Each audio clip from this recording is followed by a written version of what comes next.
کاتتان باش بینەرانی خۆشەویستی تلویزیۆنی کۆمەڵە، زۆر خۆشحاڵم بۆ ئەوەی جارێکی تر هاتوومەتە خزمەتتان لە بەرنامەیەکی تری دیالۆگدا. ئازیزان، ماوەی چەند هەفتەیە کە شەڕی نێوان رووسیا و ئوکراین دەستی پێکردووە. ئەو شەڕە وەها دەستی پێکردووە کە وڵاتی رووسیا ئەڵێت کە مەترسی هێرش لەسەر ئەو وڵاتە هەیە و بۆیە ئوکراینە کە داوای کردبوو بچێتە ناو ناتۆوە، بلۆکی ناتۆوە، ئەوە بە مەترسی بۆ سەرخۆی زانێ و هێرشێکی زۆر دڕندانی کردوتە سەر ئوکراینە. مێدیاکان وەهای باسەکەن، بەڵام ئایا ئەم هێرشە هێرشێکی سەربازیە و ئەوەی وا مێدیاکان باسەکەن هەیە یاوەکو ئەوەی کە کێشەیەکی ئابووری لە بنەوەی ئەم شەڕەدا هەیە. بۆ باسکردن لەوەیە ماچینە لای دکتۆر کامران قادر کە لەم بەرنامەیەدا بەشداری کردووە و لەسەر مەسەلەی ئابووری ئەم کێشە قساکەین. دکتۆر گیان بەخێر بی بۆ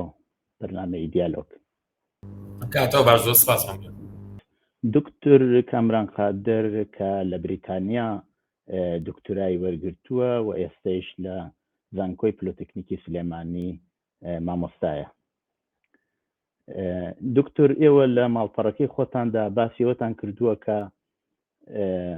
ئەو شەڕە شەڕێکی ئابووریە. ئەگەر کرێ لەم بابەتەوە پێم بڵێ بۆچی ئەمە شەڕێکی ئابووریە؟ زۆر چاکە، زۆر سپاسانەکەم، زۆر سپاس بۆم میوانداریە. بەنسبەت ئەو بوعدانەی کە هەیە، ئێمە ئێستا بوعدی دەسەڵاتمان هەیە. ئەو بوعدی دەسەڵات چیە؟ ئەوەیە کە وڵاتانی ڕۆژئاوا و بە وڵاتانی ئەوروپا و ئەمریکا و تەنانەت ئەتوانم ئوسترالیا و کەنەدا و یابان و کۆریا باشووری کەمە ئەم معادلەیەوە کە هەمویان پێیان بڵێم ئەو وڵاتانەی کە بلۆکی ڕۆژئاوان و هەنێ هاوپەیمانێتیان هەیە، ئەم وڵاتانە لە ڕووی سیاسیەوە بەڕاستی هاوپەیمان یەکترین و لە ڕووی اقتصادیشەوە و ئەمریکا لەم ئەخیرەیە ڕوویە پەیوەست بوو و پەیوەست بە چەند کێشەیەکەوە کە باگراوند دەگرێتەوە بۆ 20 ساڵ لەموو پێش. بەڵام بابینە سەر ئەوەی کە ئەو هۆکارە هەنووکەیانە کە ئێستا هەن و هۆکار چی وپاڵی بە رووسیاوانە، ئەوەی کە ئێمە بینین بەڕاستی ئەوەیە کە ڕەبتی بووە کە هەیمەنەی وڵاتانی ئەوروپا مەسەڵەن بە وڵاتانی شەرقی ئەوروش باش بگرێتەوە، بەتایبەتی ببن بە ئەندامی یەکێتی ئەوروپا و هەروەها ببن بە ئەندامی ناتۆ کە لە هەمویان گرنگتر بوو و رووسیا مبرری سەرکی ئەوەیە کە هجومی کردوتە سەر هێرشی کردوتە سەر ئۆکراین بۆ ئەوەی کە پارێزگاری لە هەیمەنەی خۆم بکەم لە مەنتیقەکە و لە جیهانە. بەڕاستی ئەمە هۆکارە سیاسەکەیەتی کە ئێمە بینین و خۆشیان بڵاوی ئەکەنەوە کە وایە بە هەردوو لایەنە. هەروەک بینیمان لە دوای کۆڕۆنا قەیرانێکی ئابووری هاتوتە ئاراوە، بۆ معنایە کە بەشێکی زۆر لە وڵاتان تووشی قەیرانی ئابووری بوون، لەوانە وڵاتی رووسیش مەبەستەوەیە کە ئاسی هەڵاوەسان چۆتە سەرەوە و ئەوە بۆتە هۆیەوە کە شتومە گران بووە، بۆتە هەوەیە کە هێزی کریار هاتوۆتە خوارەوە و ئەمە ئەتوانێت تاسیری لەسەرەوە بێتە ئەو شەڕە دەستی پێ کردووە. لە لایەکی تریشەوە ئەو شەڕە ئەتوانێ بیر و بۆچوونی خەڵک بە لای شتێکی کا ببات، ینی بەرپاکردنی شەڕەتوانێ خەڵک لە شتێکی کە بیر بکەنەوە هەتاکو لە برسێتی، لە ژیان، لە کار، لە وەزیەتەوە هاتوۆتە پێشەوە لە سەعری شتەکان. ئەمە چەندێک دەتوانێ وابێت؟ بەڵێ بەڕاستی پێشەوەی کە ئەم شەڕ بێتوانێت ئێمە قەیرانێکی کۆڕۆنامان هەموو کە لە ڕابردووە هەبوو ئەم قەیرانی یا با بڵێن نەخۆشی کۆڕۆنا یا ئەو ڤایرۆسی کۆڕۆنا تەسیرێکی گەورەی بۆ سەر ئابووری هەموو جیهانە بوو بە غەرب و بە شەرقیشەوە هەمویان. بەڵام بەڕاستی ئێمە بێ شتێک بڵێن کە ئابووری غەرب، ئابووری ئەوروپا و ئەمریکا تەسیراتی گەورەی لەسەر بوو بەهۆی کۆڕۆناوە لە بەریکە جیدیپیان داوەزی هەڵاوسان بەرز بووەوە، مەسا ئاسیگشتین نرخەکان زۆر بەرز بووەوە و بەرهەمێنانیان تا ڕادەیەکە بوو لە فترەکانەوە و داعمێکی اقتصادی جار زۆریان کرد تا هێنانەوە سەرسکە کە هێنانەوە سەرکە ئەوە بینین ماوەی 4-5 مانگە هیچ کێشەیەکی کۆڕۆنا تا ڕادێک تەسیر لە ئابووری ناکە، ناڵێن نەما بەس تەسیرێکی زۆر لە ئابووری ناکە. بەڵام ئەوەی کە ڕوویا بەڕاستی لەم ئەخیرەیە ئەوە بوو کە ئەم قەیرانە سەربازی کە هەیە من ناو قەیرانی سەربازی کە رووسیا هجومی کردو سەر ئەو. طبعاً ئێمە ئابووری بە هیلاکە ڕۆشتووە لە ڕابردووە بە پرۆسەیەکی زۆر قورسە ڕۆشتووە بە تایبەتی لە دوای مانگی 2020 بۆی گۆڕناوە لە بەرێکەوە کوتم بەرهەمهێنان بەتابەتی لە وڵاتانی پیشەسازی پشتێکی زۆریان پشتێکی یعنی بەشێکی سەرکی پیشنان بە بەرهەمهێنانی سێکتەرەکانی وەکو پیشەسازی بەستووە کە ئەمە کاریگەری بۆ سەر ئابووری هەموو جیهانیش هەبوو و بیمان کە لە بەرامبەرە ئەو وڵاتانی کە پیشەسازیش نین و هەناردەی نەوتن چیان هەیە کێشێکی زۆریان گەوریان توش بۆ کێشەکە چی بوو ئەوە بۆ کە نرخینەوە دابەزی و تووشی کوردهێنان بوون و لە وڵاتی بۆ عێراق بۆ منە ناچاری کردووە کە نرخی دۆلار برسکاتەوە لە 120,000 دینار بۆ 150,000 دینار. ئێمە ئەبینین کە ڕۆبڵی ڕوسیش بە هەمان کێشەی لە سەردەمی کۆڕۆنا هەمان کێشەی بۆ کوردهێنانێکی زۆری لە بودجەکەی هەبوو تووشی کێشەیەکی زۆر بوو بێکاریی زۆر بڵاو بوو. تەنانەت ئەتوانین بڵێن لە سین و لە چین و لە وڵاتانی تریش کوردهێنانێکی زۆر بووە فترەیەک لە فترەکان و وڵاتی سعودیە و ئەوانە ناچار بوون وڵاتانی سعودیە ناچار بوون کە چی بکەن کە پەنام بەسن بە ڕێکەوتنێک لە نێوان وڵاتانی هەناردەینەوە کە پێڵەن ئۆپیک پلس و کە ئۆپیک 12 وڵات و ئۆپیک پلس 13 وڵات ئەو جەماعەتی کە لە دەروی ئۆپیکێک چەندر بۆی کردن خینەوت بەرزکەنەوە بۆ ئاستێک لە ئاستەکان دائرە هات. بەڵام دوای ئەوە کە تا ڕادێک ئابووری ڕۆژئاوا و ئابووری با بڵێن عێراق و کوێت و سعودیە و یا با بڵێن نایجیریا و رووسیا ئەمانە تا ڕادێک ئابووریەکان هەستا بۆی بەرزبوونی نرخی نەوتەوە. بەڵام دوای ئەوەی کە ئەم شەڕە ڕوویە معادلەکان هەمووی گۆڕا بەڕاستی معادلەکان بۆچی گۆڕا لە بەرەوەی کە مشکلەکە ئەوە نییە کە وڵات شەڕێتی مشکلەکە ئەوەیە کە وڵاتێک لەگەڵ وڵاتێکە شەڕێتی رووسیا لەگەڵ ئۆکرانیا شەڕێتی یا هجومی کردووە سەر رووسیا خۆی قوتبێکە وزەی بەدەستەوە ئەمە کێشەکە دوای ڕوونێکەوە طبعاً تەفاسیلی کێشەکە چۆنە بگورن تەفاسیلی کێشەکە ئەوەیە کە ئەم وزەی بەدەستەوە ئەم وزەیە پرۆفایلی چکەکە پرۆڤایدی وڵاتانی ئەوروپا ئەکات واتە دابینی وزە بۆ وڵاتانی ئەوروپایەکە بگورن وزە دابین ئەکا بۆ وڵاتانی ئەوروپا و ئەم وزە دابینکردنەش بەسەرەن وڵاتانی ئەوروپا ناتوان بە ئاسانی وازی لێ بێنن واز لە رووسیا بێنن و لێ نەکەن واتە نرخینەوت کە بەرز بۆەوە بۆ وڵاتانی ئەوروپا ئەمریکا زۆر سەرەرە لە لایەکی ترەوە رووسیا حسارەی گەوری ئەخرێتە سەر و خراوەتە سەری و زیاتریش ئەخرێتە سەری کە ئەمە بۆ اقتصادی رووسیا داتەپینە ئاسێکی نرخان وەکو بەرزە بێتەوە بگورن کاتێک ئاسێکی نرخان بەرز بۆەوە چی ئەبێ گرانێکی زۆر لە رووسیا پیا ئەبێت بە هەمان شێوە ئەو گرانیەش لە چۆ پیا بێت لە ئەمریکا ئەو کە پیا بێت بەڵام ئەوەی رووسیایە بەتەنیا تەحملی ناکە واتە رووسیا ڕۆبڵی لە 500 پشکەت بەڕاستی بەرامبەر بە مەیجە کۆرەنسی ئەو عملانی کە سەرەکین لە عالەمە وەکو دۆلار و پاوەن و ئێرۆ و فرانکی سویسری و مەسەلەن دۆلاری کەنەدی و یەنی یابانی ئەم دەوڵەتانی کە ناوم هێنا هەمووی دژی رووسیا جا شەر نییە بە عسکەری دژی رووسیان بە اقتصادی دژی رووسیا بۆیە شەڕی اقتصادەکە زۆر گەورەترە لە شەڕ عسکەریە شەڕ عسکەرێکە ئەوەیە ڕەنگە وڵاتێک رووسیا هجومی کردووە بۆ ئۆکرانیا ڕەنگە فترەیە بخایەنێ دوای ئەوە ئۆکرانیا ڕەنگە بکەوێت سوپەڕی واری عسکەری نیم بە زوای ئەبینین لەبەری کە رووسیا بەقووەترە لە ڕووی سەربازیەوە بە چەندین قات بەقووەترە لە ئۆکرانیا و وڵاتانی ڕۆژئاوای ڕاستەخۆ یارمەتی ئۆکرانیا نایەن بەشێکی ڕاستەوخۆ مەسەلەن تەدەخولکەن چی ئەبێ ئەو کاتە وڵاتانی ئەو کاتە ئۆکرانیا لەوانەیە بکەوێت بەڵام شتەکە بەمە ناوەستێت ئەمە کێشە شتەکە بەمە ناوەستێت وڵاتانی ئەوروپا و ئەمریکا بەردەوام حیسار و مثلا پۆلێنکردنی بانکەکانی رووسیا ئەکەنە قەیدێک بۆ ئەوەی کە نەتوانن ئەم بانکانە لە بازرگانی نێودەوڵەتی بەشدارکەن کەوا کاتێک کە رووسیا ڕۆژانە 8 ملیۆن بەرمیل نەوت دەنێرێتە دەرەوە کەواتە پێویستە بە بازرگانی نێودەوڵەتیە کەواتە پێویستە بە پارە تەحویلکردن و پارەهێنان و پارەبردنە بەڵام ئەمە لەلایەن وڵاتانی ئەوروپا و ئەمریکا و وەکو وتم یابان و کۆریای باشوور و کەنەدا و ئوسترالیا ڕێگری لێ ڕاست هەنێ دەوڵەتی تر هەیە وەکو سین و ڕەنگە هەنێ دەوڵەتی دیڤلۆپینگ کەنتری یعنی دەوڵەتی تازە پێگەشتوتە هەنێ تعاملاتی بازرگانی و ئابووری لەگەڵ رووسیا بکەن بەڵام نابێتەوە ئەوەی کە رووسیا بگەڕێتەوە حاڵەتی ئەوڵ و بچێتەوە حاڵەتە ئاسایەکەی خۆی بەڕاستی ئەوەی کە منەی بینم لە جیهانە لە چەند مانگی داهاتووە ئاسی نیشتنەکان لە هەموو جیهانە بە ڕێژێکی زۆر بەرچاو بەزەوێت لە هەموو شتێکە مەسەلەن ئاسنە ئەنەمنیۆمە مەسەلەن ئاڵتونە نەوتە هەموو ئەو شتانە سەرەکانی بەرزبێتەوە و بۆ هەموو جیهانیش زەرەرە و ئەوروپا مبڕێری بۆ ئەمە ئەوەیە ئەڵێ من ناچارم تەدەخولی اقتصادی بکەم ئەگەر ناتوانم تەدەخولی سەربازی بکەم بەبێت تەدەخولی اقتصادی بکەم لەبەری کە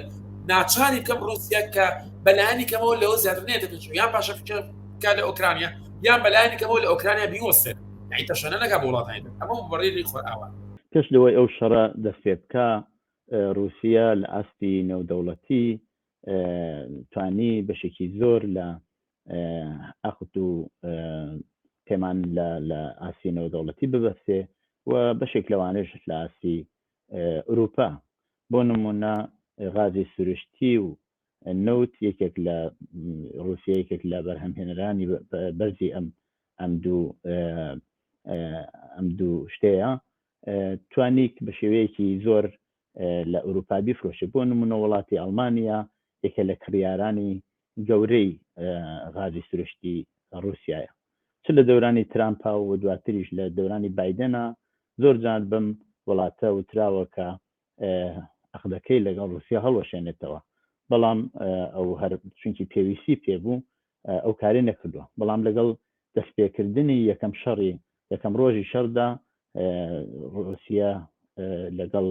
ئەڵمانیا لەگەڵ رووسیا عقدەکەی هەڵوەشانەوە و ئەو غازێکە بە شێوەی بۆری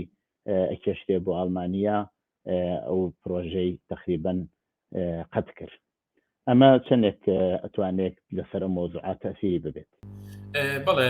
ئەو پرسیارێکی زۆر جوانە، بەڕاستی زۆر منطقیە و بۆ ئەم واقعش ئەگونجێ. بەڕاستی هەموو مەسائلەکان، هەموو مەسائلی شەڕ و علاقات و ئەمانە هەمووی بۆ ئابووریە. لای خۆمان مثلا لە خەڵکی ئاسایی پێڵێ پارە ئابووری، هەموو مەسەلەکان ئابووریە. طبعا من ئەمە ڕێی خۆمەیەتە تا ڕادێگنە ئەوەی کە بۆی ئەچم من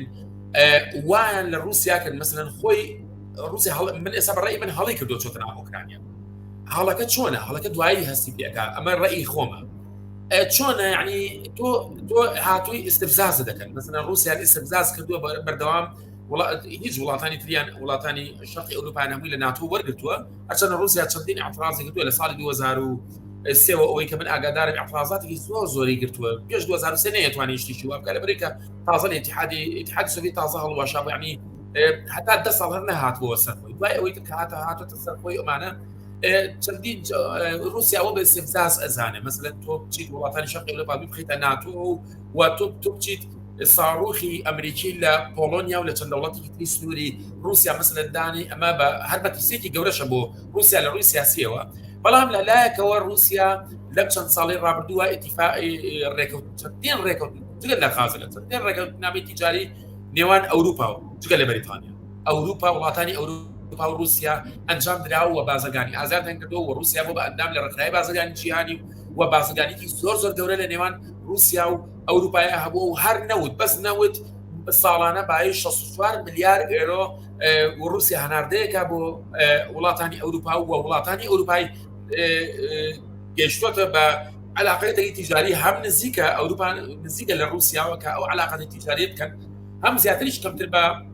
کەمتریش پشت بە ڕۆژهەڵاتی ناوەڕاست بن کە بەردەوام ناوچەیەکی گەرمە، بەردەوام شەڕی تایە، بەردەوام هەر 10 ساڵ و شەڕێ بڕوایە. رووسیا ئەوروپا و بەتابەتی ئەڵمانیا بۆ ئەوەی کە گەشە ئابوووریەکەی بە بەردەوامیە بێ. بەڕاستی ئەڵمانیا لە ئەوروپا ئەکبەر اقتصاد في منطقة اليورو، گەورەترین اقتصادە لە منطقەیە بەڕاستی،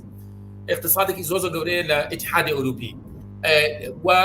کاریگە ئەم اقتصادە پێویستی بە چییە؟ پێویستی بەوەیە کە وزەی وەدامیکەی بڕاست. ئەم وزەیە لەکوێوە باشە؟ لە رووسیا باشترە. بۆ رووسیا باشترە لەبەرەوەی کە رووسیا احتیاطاتی ئەو وزەی لە غاز و لە نەوت ئەوەی کە پێڵێن گاز لە ئەوروپا یەکجار زۆرە و ئەمە دامی ئابوووریەکەی ئەکات، چونکە ئەوە ئەم بەرهەمانێکی حساب پێم وتی و غاز و نەوت و مشتەقاتەکانی تر و هەموو ئەو شتانی تریش بۆ ئەوروپا بەڕاستی زۆر گرنگن، لەبەرەوەی کە هۆکارەکانی بەرهەمێنان یەکێک لە هۆکارە گرنگەکانی بەرهەمێنان چییە؟ وزەیە. بەڕاستی ئەم وزەیە بە ئەوروپا گرنگە. بەڵام ئەوەی بینیمان رووسیا کە کاتێک کەوتە ئەم ململانەی عسکەری کێسە لەگەڵ ئۆکرانیا هەیە و پەلەمانیە، ئیتر ئەو کاتە چی بوو؟ ئەو کاتە رووسیا لەگەڵ ئەمریکا یا با بڵێن ئەڵمانیا لەگەڵ ئەمریکا و هەموو حولەفای تر، هەموو هاوپەیمانەکانی تر یەکشاگرن، هەموو ناوژەکانی تریان ئەو لا ئاویش بەڕاستی. و ئەمە کارگەریکی گەورەی هەبوو لەسەر اقتصادی رووسیا و ئەشیبێ لە داهاتوە و ئەم کاریگەریانە بەڕاستی کۆتایی نایە تا 5 ساڵی تریش بەلایانی کەمەوە و خەڵکانێکی تر زۆر تووشی هەژاری ئەبن لە رووسیا مەسەلەن بەوەی ئەم حیساڕانەی کە ئەوروپا ئەمریکا خسوان سەری بەڵێ پێم وایە ئەمریکا خۆی بەشێک لەم مەسەلەیە لەم گەیمەیە کە وای لە رووسیا کرد کە پەلەمانی ئۆکرانیامە لە لایەکەوە وای لە ئەڵمانیاش کرد کە ناچاری ئەمریکا بێت پشت بێ بەسێ وە ناچاری بکاکە ئەو عەقدەی کە بەتایبەتی لە مەسائلی غازە هەڵوەشێنێتەوە و وەزەرەت لە ئابووری تەوان ئەوروپا و رووسیاش ئەیە وەکەشەی ئابووری ئەوروپا لە ماوەی 5 ساڵی داهاتووە یەکجار نزم ئەبێتەوە بەهۆی ئەوەی کە هۆکارەکانی وزەی زۆر کەم جا لەوانە رووسیا لە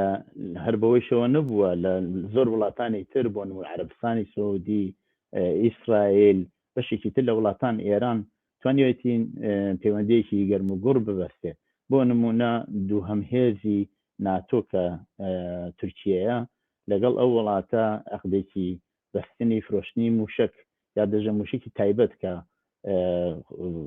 ئەوە چەند جار ئەمریکا ئەو عەقدەی نەکۆڵ کردو و تێتی نابووە بەفرایە بەڵام بەو شێوەیە لە ئاستی خۆی پای زیاتر داکێشاوەوە توانیوێتی دەسەڵات لە نێودەوڵەتی و لە ناوچەشدا پێک بێنێت ئەمە بە چێ شێوەیەکە بینن ئەو حساری ئابووریە کە کەوتۆتە سەر رووسیا چۆن نتوانێت جێبەجێ بکات چۆن نتوانێت نەجات ببێت یا لەو مشکلە نەجاتی بە ئایا ڕێگەیەک هەیە بۆ هاتنە دەرەوە لەسەر ئەو قەیرانەوە ئایسە تووشی بووە بەڵێ بەنسبەت ئەوروپا ئەگەر هاتو ئێستا رووسیا هجومی پێچەوانە هجومی اقتصادیە لە هجومی اقتصادی پێچەوانە بکات کە بڵێ وڵا باشەوە من نەود نانێرەمە دەرەوە 5 ملیۆن بەرەوە ئەیکەمە 5 ملیۆن طبعا بابینە سەر خۆی رووسیا ئایا رووسیا تحملی ئەوە کات کە لە باتی 8 ملیۆن بەرمیل 5 ملیۆن بەرمیل بنێتە دەرەوە بە سعری $100 نەخێر وەڵامەکەی ئەوەیە تحملی ناکە و هەڵاوسانێکی زۆر لە رووسیا ڕوئەیە و کێشێکی زۆر ئابووری بۆ دروست زۆر گەورە معنە ئەوە نیە کە حکومەتەکە ئەڕۆخێت کۆریای باکوور و کوبا و ڤەنزوێلا و ئێران ئەمانە حسابی ئابووریان لەسەر و ڕژێمەکان نەکەوت طبعا مەبەست ئەوە نییە کە ڕژێمەکان نەکەوێت مەبەست ئەوەی لە ڕووی ئابووریەوە دای ئەتەپێنێت رووسیاش نایە بکێتە ژێر ئەوە خۆ ئەگەر هاتوو باسی لایەنەکەی تر بکەین ئەوەیە باشە فەرەزنا نەوت لە 8 ملیۆنەوە کردی بە 5 ملیۆن بە 4 ملیۆن بیباتە دەرەوەی وڵات تەزدیری کامە بەسان چی ڕوئەیە ئەمە نرخی ئاستی گشتی نرخەکان بۆ سعری نەوت لە جیهانە بەرزە بێتەوە واتە ئەتوانم بڵێم ئەگەر هاتوو رووسیا لەو 8 ملیۆنە تەنها 3 ملیۆنیش قەتع بکات ئاستی یەک بەرمیل نەوت ئەچێتە $250 کە کاتێک نەوتە $250 خۆ بەس بەنەوتەکە ناوەستێتەوە هەرچی شەرکاتی سەناعی ئەوروپی و ئەمریکی هەیە ئەو بەرهەمانی کە دروست یەکەن سعرەکەی یەکجار گرانە بێت و دووقات گرانە بێت ئەگە سیارێک بای $10,000 بێ ڕێگە بێ بە $20,000 دەبێت ئەو سیارەیە زۆر ئەو پرۆدەکتانی کە دروستە ئەو بەرهەمانی کە دروستێت لە نەوت و یا نەوت وەکو وزەیەک بەکارێت باشە لەلایەک تۆ ئاسیش ئەو شەریکاتان ناتوانن بە نرخی کەمتری بفرۆشن چونکە ئاسن کە دەرێنرێت نەوت بەکارێنرێت بۆ ئەوەی کە ئەو وزەی بەکاربێنن و ئەو ئاسنە بگەێنە ئەو سیاری کە ئێستا ئەیبین مثلا زۆربەی ئەو پلاستیک شتانی کە دروست هەمووی لە نەوت دروستەکە کە نەوت گرام واتە ئەم شتانش گرانە بێت کە گرام بوو واتە ئەو سیارێکە فاینەڵ پرۆدەکتە چیە بێ گرانە بێت کە سیارەکەی گرام و خوازە سەری کەمە بێتەوە کە خوازە سەری کەم بۆەوە ئەبێ ئەو کۆمپانیانەی ئەوروپا و ئەمریکا بەشێک لە کرێکارەکانە تەسریحکەن ڕۆنەوە ماڵەوە ئینتاجیان کەمکەنەوە کە ئینتاجیان کەمکردەوە یعنی GDP کەم بووە یعنی بەرهەمی نەتەوەیی کەم بووە کە بەرهەمی نەتەوەیی کەم بووە واتە هەڵاوسان ڕۆیان کە بەرهەمی نەتەوەی کەم بووە واتە معادلاتی بەتەڵە زیادەکەن ئەم کێشەیە ڕوو لە ئەوروپا و ئەمریکا و ئوسترالیا و کەنەدا و یابانەکەن واتە لەم دقەیە نە ئەوروپا بەرداری بەڵێ ئەگەر لە بیرتان بێ ئۆباما بۆ هێنانە خوارەوەی سعری نەوت کاتی خۆی باسیەوە کرد کە بەشێک لە زەخیرەکانی نەوت وڵاتی یەکگرتووەکانی ئەمریکا یەکێک لە وڵاتانەیە کە هیچ بۆ خۆی یەکێک لە گەورەترین بەرهەمهێنەرانی نەوتە بەڵام لێکێک لە گەورەترین کڕیارانی نەوتیشە بۆ معنایە کە بەشێکی زۆر لە پاشەکەوتی نەوت لە وڵاتە هەیە ئەگەر لە بیرمان بێ ئۆباما کاتی خۆی ڕایگەیاند کە ئەمریکا لە پاشەکەوتی خۆی ئیسفادەکە ئەو بۆ هۆیەوەی کە سعری نەوت بێتە خوارەوە بەهۆی ئەو پەیوەندیانەی وا وڵاتی یەکگرتووەکانی ئەمریکا لەگەڵ وڵاتانی بەرهەمهێنەری نەوت لە ئۆپێک هەیەتی ئەتوانێت تەئسیری ببێت لەسەرەوەی کە ئەوان بەرهەمی نەوت زۆر ببەنە سەرەوە بۆ ئەوەی توانن سعری نەوت بێنە خوارەوە ئەمە چۆن جێبەجێ بێت بەڵێ بەنسبەت پرسیاری یەکەمەوە ئێمە دووشتمان هەیە کە ئەمریکا نزگەی تۆڵێن بە متەوەسط بە شێوەیەکی تێگەڕا 600 ملیۆن بەرمیل نەوتیە بەس ئەم 600 ملیۆن بەرمیلە ئەزانی بەشی چەند ڕۆژی ئەمریکا کات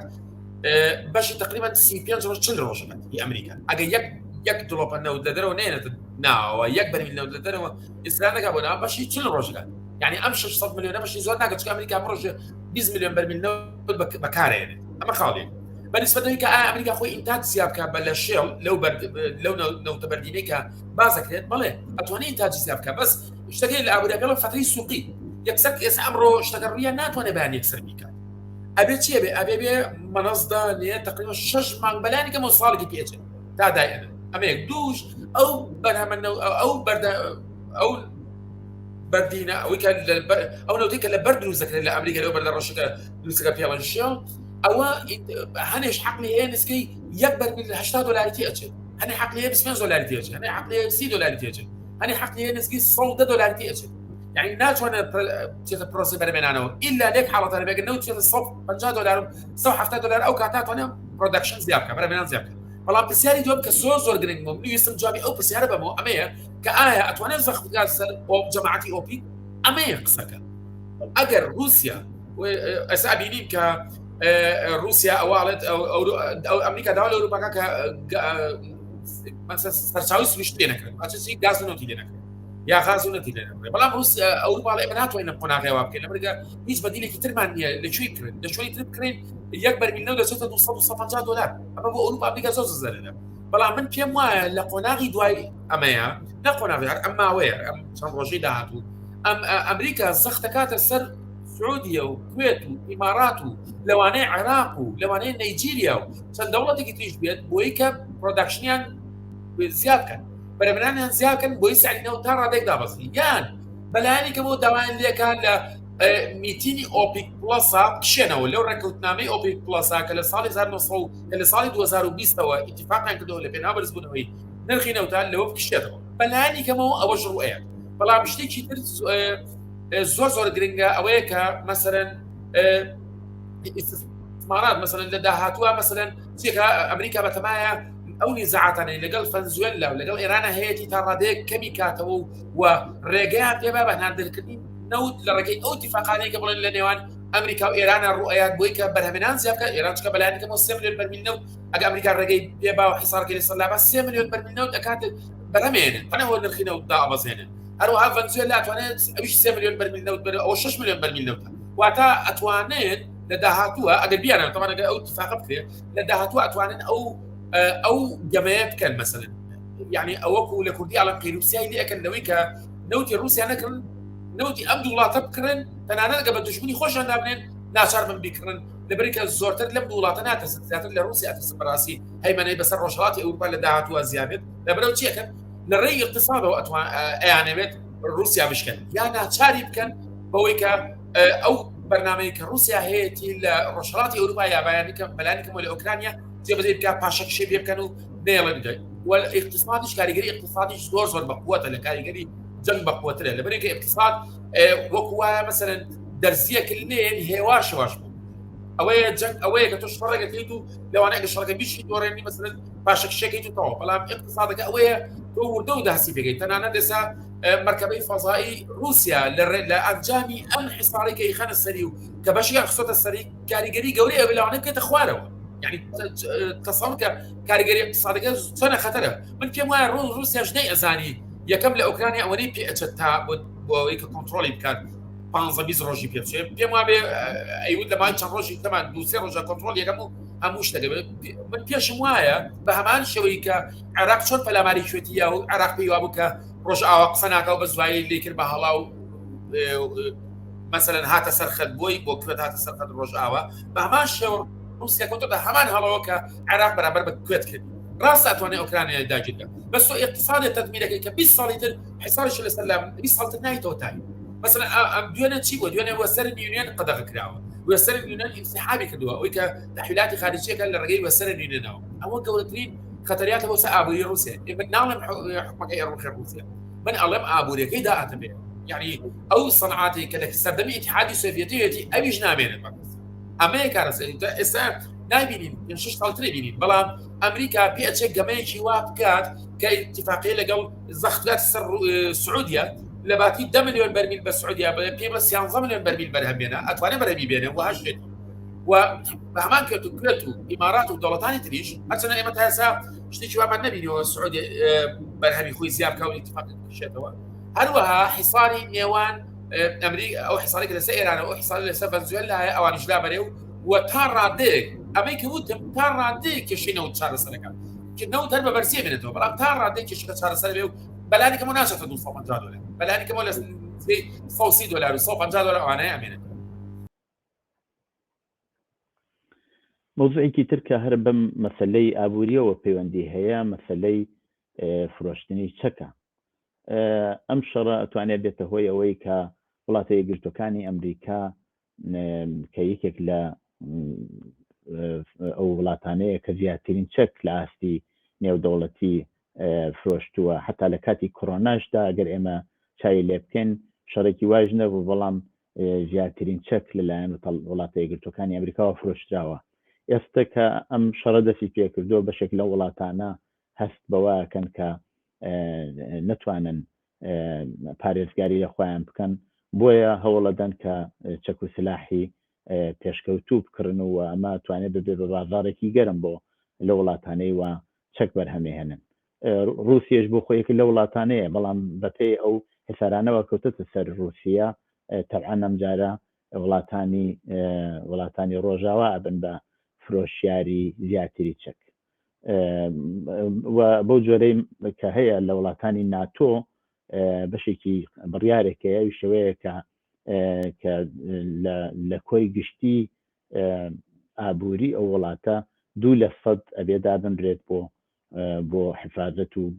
بۆ ئەوەی کە لەباری نظامیەوە بتوانن خۆیان بپارێزن بۆ نمونە وڵاتێکی وەکو سوێد بڕیاری داوەکە 2% بەرهەمی گشتی کۆی گشتی ئەو وڵاتە نیشتمانیە دابنێ بۆ کرێنی چەک و بۆ بردنەسەرەوەی ئاستی ئەسکەری و نظامی خۆی لەم بابەتەوە چۆنەکرێ چاو لە قەزیە بکەین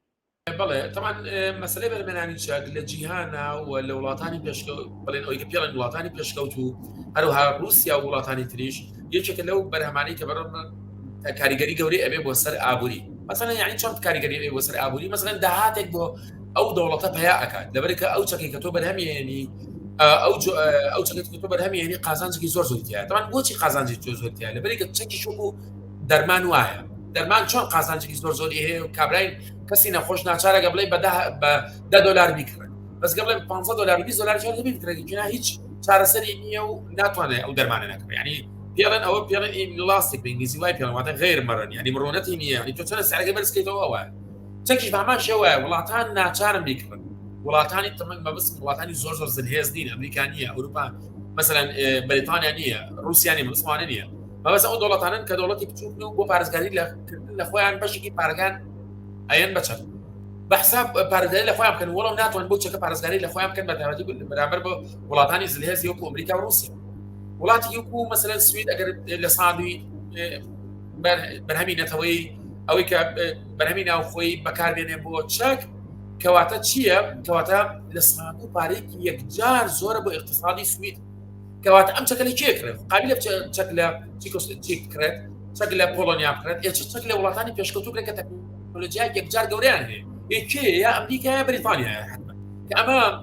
بەتابەتی ئەمریکا چەکی پێشکەشوی زۆر زۆرە و هەر ئەو چەکەش ئەتوانێت ڕوبەڕووی رووسیا بکاتەوە مەسەڵ ناکرێت سوید چەک لە وڵاتی بکڕێت کە مثلا کوالەتەکەی باش نەبێ نتوانێت ڕوبەڕووی رووسیا پێ بکاتەوە تاکە چەک لە جیهانە کە بتوانێت ڕوبەڕووی چەکی لە ئاستی چەکی رووسیا بۆ سێکوێ ئەمریکا لەبەرەوە نەکسبی نەرویج و هەموو دەوڵەتانی ئەوروپا ناچار ئەبن و ئێستا ناچاریشن یعنی بێەوەی ئەمریکا بانیان بکەن ناچارن کە چەک لە ئەمریکا بکردنەوە و ئەو پارەیە سەرفکەن بۆچی و ئەو پارەیە کە لە GDP خۆیان هەیە کە لە بەرهەمی ناوخۆی خۆیان هەیە بەشێکی دابینکەن بۆ ئەو ئەستیحانە و داینێن بۆ حاڵەتی ئیسنایی نەکو ڕوبەڕووی وڵاتێک بنەوە بەتابەتی وەکو وڵاتی رووسیا چونکە ئەو چەکانە ئەگەر لە ئەمریکاوە نەیەت و لا شوێنترەوە بیکڕن هیچ ئیسپانیای نابێ بەرامبەر بەچی بەرامبەر بە ئەو جێشەی رووسیا ئەو چەقۆسی حالیکە رووسیا ئێستا ئەمریکا لە ئۆکرانیا هەیە رووسیا بۆی ناکرێ و ناتوانێت بچێتە پێشەوە پێم وایە پەیوەندی بە چەکی ئەمریکیەوەیە ئەبێ بە شەکل لە چەکی ئەمریکا بەدەست گەیشت بێ و یعنی تا ڕادەیەک ڕوبەڕوو بنەوە وەرە من ئەڵێم لەواچی لە ئەخیرا هەر رووسیا بتوانێت کۆنتڕۆلی بکا بەڵام بە زەحمەت بۆی کۆنتڕۆڵەکرێ لەبەر چی پێم وایە نەک لەبەر ئەوەی کە ئۆکرانیا خۆی چەکی بەقوتێ نەخ لەبەر ئەوەی کە ئەو چەکانیان بۆ هاتوو و بەردەوامیش پێیان ئەگاوە هەموو پۆڵۆنیا و پۆڵندا و مەسەلەن ئەو لاکیڤیا و لیتوانیا و تەنانەت ئەو دەوڵەتانی تر تەنانەت دەتوانم بڵێم ئەڵمانیاش ناچار ئەبێ کە چەک لە ئێرگە فەڕەنسا شەر ناچارە بێ هەنە ئەسلحەیە هەر لە ئەمریکای بکەن بەڵێ ئەوە کاریگەری گەورەی ئەبێ بۆ سەر ئابووری هەموو چی بەشێکی زۆر لە وڵاتانە لە ئەوروپا نین ئەم شەڕە چەندێک کە توانێ تەئسیری ببێ لە وڵاتانەی کە بۆ نمونە وڵاتانی ڕۆژهەڵاتی ناوەڕاست لەباری ئابووری چ تەئسیرێک لەسەر ئەوان دانێت هەرچەند شەڕەکە ڕاستەوخۆ لەوێ نییە بەڵام ئەتوانێت چ ئاسەوارێکی بۆ وڵاتانە ببێ بۆ نمونە وڵاتانی ڕۆژهەڵاتی ناوەڕاست بەڵێ ئەما بێ بە دوو بەشەوە بەشێک لە وڵاتانە هەناردەی نەوت و نەوتێکی زۆریان هەیە و لە ڕێگەی نەوتەکەەوە کە کاتێک سعرەکەی بەرز دەبێتەوە ئەتوان بەشێک لەو زەرەرانەی کە بەر ئابووریانەکەی لە ڕێگەی بەرزبوونی نەوتەکەەوە تاویزی بنەوە بەڵام ئێمە بیرمان نەچێت ڕاستە نرخی نەوت بەرزبێتەوە بەس ئاسە گشتن نرخان بەعام هەمووی بەرزبێتەوە نرخی خۆراک بەرزبێتەوە نرخی پیشکسازی بەرزبێتەوە و نرخی هەموو ئەو شتومەکانە بەرزبێتەوە کە لە دەرەوەی وڵاتەوە و تەنانەت هەڵاوسان لەناو ئەو وڵاتانەشا ڕوئەیات بەهۆی چونکە ئەو هەڵاوسانە لە ڕێگەی چیوە لە ڕێگەی پێڵێن ئەوەی کە تەزەخم المستورد مثلا ئەو هەڵاوسانە لەناو ئەم دەوڵەتانیان نییە ئەم کێشە ئابووری ئەم کێشە ئابووری لە دەوڵەتانی ترەوەیە و بەس لە ڕێگەی ئیسراتکردنی شتومەت و خزمەت گوزاریەوە کە تۆ ئیسرادیەکەیت ئەم هەڵاوسانەش ڕوئەیات لەناو وڵاتانی ترە بەڵێ لە وڵاتانی شەرقی ئەوسەدا ئاسی گشتی نرخەکان بە ڕادەیەک بەرزبێتەوە کە لە پێشبینی هیچ کەسەکانیە لە ماوەی 6 مانگ ساڵی داهاتوو هەر ئەمەش تەمان ئیشکار کەمە کاتەوە مەسەلەن چالاکی ئابووریەکان زۆر کەمە کاتەوە مەسەلەن هەر بۆ نمونە هەر لە کوردستان باڵێن لە عێراقا لە کوردستانە تەنێشیش مەسەلەن بە حەوت گەڵا $700 ئێستا تەنێشیش گەیشتە $1000 ماوەیەکتر دەچێتە $1300 $1400 $1500 مەسەلەن هەر بۆ نمونە ئەو سیارانەی کە دروستە کرێ ئاسی سعرەکانی بەرز بووەوە هەر واز لە هەموو شتەکان بێنێ هەر کری ترانسپۆرتیشن مثلا کری نقل لە سینەوە کە ئەشیایە لە سینەوە بۆ عێراق و بۆ سعودیە و بۆ وڵاتانی شەرقی ئەوسەد 100% بەرزبێتەوە واتە کە شتێک بە $100 مثلا کری نقلەکەی بەس کری نقلەکەی کە ئەو پاپۆرانە کێن کریەکەیان 100% بەرزبێتەوە بۆ هەموو شمەک و ئەو شمەکانی کە یەت بۆ شەرق ئەوسەد کەواتە کاریگەری ئەم شەڕە زۆر گەورەترە وەک لەوەی کە ئێمە تەناقەتی سکێن لە نێوان ئەوروپا ئەمریکا و رووسیا کاریگەری بۆ هەموو وڵاتان ئەبێ و کاریگەریەکەش چییە بێ ئاستی گشتی نرخەکان زۆر بەرز بێت کاریگەریەکەی ئەوەیە بەڵام ئەو دەوڵەتانی کە نەوتین تا ڕادەیەک توان خۆیان بگرن تعویزی ئەو بەرزبوونیە بەچی ئەەکەن بەوەی کە پارێکی زۆرتریان دەستەکەوێت لە نەوت و لە ناو ئابووریا سەرفیەکەنەوە دامی وڵاتانی ترێکن واتە ئەتوانم بڵێم هەژاری بە شێوەیەکی بەرفراوان بڵاوە بێتەوە لە هەموو جیهانە و بەتایبەتی لە با بڵێن میدڵ ئیست لە شەرق ئەوسەدا لە زۆربەی وڵاتانە هەر ئێستا ئەگەر تێبینی بکەین لە میسر نرخی گەریم بەڕژێ لە 140 بەرز بووە ئەوە بەڕاست کاریگەری گەورەی ئەبێ لەسەر دەخلی هاوڵاتان لە وڵاتە و نەوتیشی نیە بڵێ وڵا نەوتی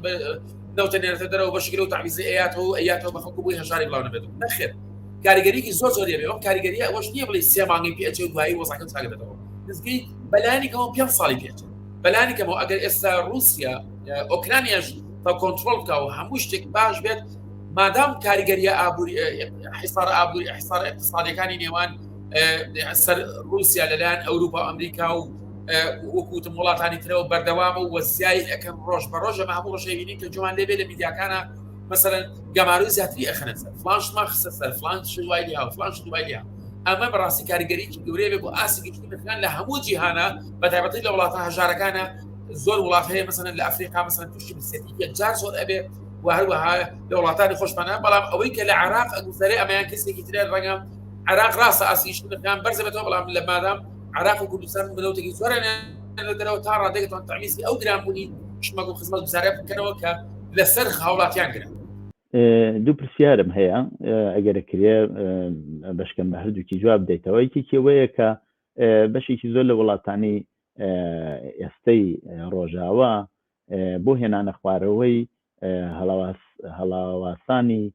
ئابووری خۆیان یانەوێ بەهرەی بانکیان ببەنە سەرەوە ئەمە چەندێک دەتوانێت تاسیری بێ لایەکی تریشەوەیە کە لە خودی ئوکراینا یەکێک لە وڵاتانە بوو کە بەرهەمەیەکێک لە گەورەترین بەرهەمهێنەری گەنم بوو بۆ خۆی مەسلەی گەنم و دەخڵ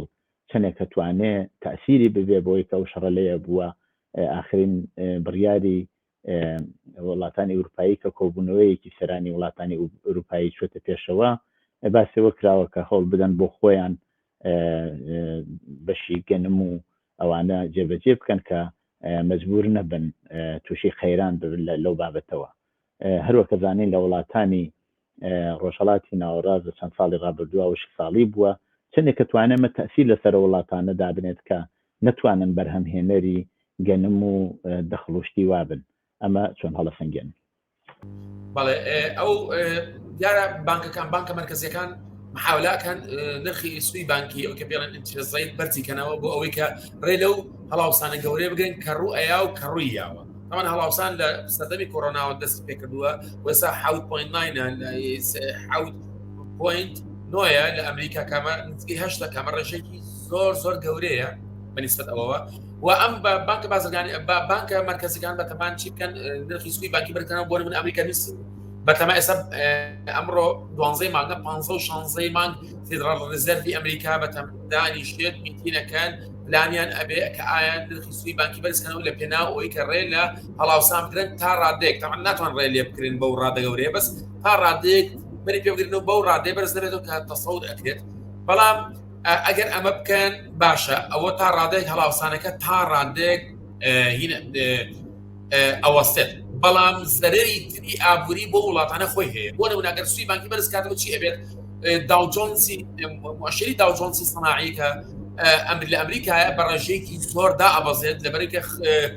کۆمپانیا گەورەکان و بانکەکان پارەکانیان ئەم جارە نایەن بە ئەسوم سەنەدا ئەسوم ئەیەن بەچی ئەیەن بە ئەیکەنە دۆلارە و بۆ ئەوکە ئینترەسڕێتی ئیستفادە لێ بکەن لەو هەروەها ڕێژەی بێکاری ئیسانەوە زیاد ئەبێت و ئێستا ترسیان لەوە هەیە ئەمریکا با بڵێن مەبەستم ئەمریکا مەبەستم فێدراڵ ڕزێرڤە احتیاطاتی ئەمریکیە ئەوەی کە پێڵێن فێدراڵ ڕزێرڤ وەزارەتی خەزانەی ئەمریکا و ئەمانە